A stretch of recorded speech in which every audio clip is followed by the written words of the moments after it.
ఆయన శిఖరం. ఇతను భూమిలో ఉన్నాడు, పాతాళంలో ఉన్నాడు. అదృష్టం బాగుండి ఆంధ్ర రాష్ట్ర ప్రజల దురదృష్టం కొద్దీ ఈరోజు రాజకీయ నాయకుడిగా కొనసాగుతున్నాడు. 13 సంవత్సరాలకి ప్రజలకు అర్థమైపోయింది అతనంటే ఏంటో, అతన్ని ఎందుకు దూరంగా పెట్టాలని చెప్పి స్పష్టంగా అర్థమైపోయింది. కాబట్టి 151 స్థానాలు ఉన్న వ్యక్తికి 11 స్థానాలు పరిమితం చేశారు. మధ్యలో రాజేష్ చెబుతూ ఉంటాడు, నేను చెప్తూ ఉంటాను మొట్టమొదటి నుంచి కూడా, 5 అమరావతి అనేది 5 అక్షరాలు.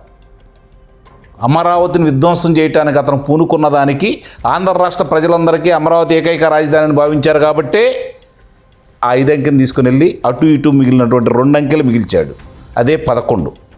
అయినా సరే ఈరోజు కూడా దాని గురించి ఆలోచించుకోకుండా చంద్రబాబు నాయుడు గారి గురించి, వ్యక్తిత్వం గురించో, లేకపోతే ఆయన పరిపాలన గురించో, ఆయన పథకాల గురించో, లేకపోతే ఈయన వచ్చినప్పుడే పుట్టింది పథకాలు అన్నట్టు మాట్లాడుకుంటూ ఈరోజు ప్రజల్ని మభ్యపెట్టి మహిళలను మోసం చేసి ఈరోజు కొన్ని వేల మంది ప్రాణాలను తీసినటువంటి మద్యం కుంభకోణం అనేది ఒక్కోటి బయటకు వస్తుంటే ఈరోజు దిక్కుదోచని పరిస్థితుల్లో ఏం చేయాలో అర్థం కాక చుట్టూ కారు మబ్బులు కమ్ముకొస్తుంటే ఏ విధంగా అయితే ఉంటుందో, మనకు వర్షం దాటికి వచ్చి పడతా ఉంటే ఎట్లా ఉంటుందో ఈరోజు అలా బెక్క చచ్చిపోయి ఉన్నాడు. అర్థం కావట్లేదు, దారులు కనపట్టలేదు, కనీసం చేయూతనిచ్చేవాళ్ళు కనపట్టలేదు. ఎందుకంటే నీ వ్యక్తిత్వం అలాంటిది.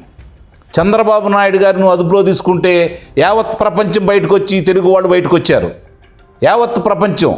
నాకు తెలిసినంతవరకు ఒకే విషయం చెప్తాను మీకు, ప్రపంచ చరిత్రలో ఇంతవరకు ఒక రాజకీయ నాయకుడు బయటకు బతికుండంగా ఆయనకు సంబంధించినటువంటి ఇలాంటి ఏదన్నా వచ్చినప్పుడు అవినీతి బయటకు వచ్చింది. కానీ చంద్రబాబు నాయుడు గారు చేసిన పని బయటకు వచ్చింది. ఇది ఇంతవరకు ప్రపంచ చరిత్రలో ఎవరికి జరగలేదు. చంద్రబాబు నాయుడు గారికి నిజంగా ఆయన జన్మ ధన్యమైపోయింది.